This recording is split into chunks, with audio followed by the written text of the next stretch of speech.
mag-eskwela gi. Gadali, gadali, makaubra. Kay kun mangwisa ka tawo, dali ikaw maluko, kag matunto. Koon ni tatay magtunggi. Kay kun hindi, manggarab sa bangli. Kung ikaw ang may tinapusan, durui mo bra masudlan. Pwede ikaw maging engineer, doktor o manager.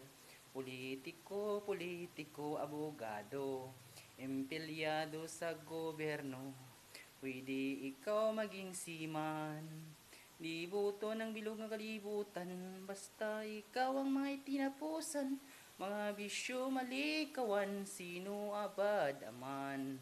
Bisan diin lang madulman, bulangan utong itan. Lain gid ang may tinapusan, batihagid ang ginikanan.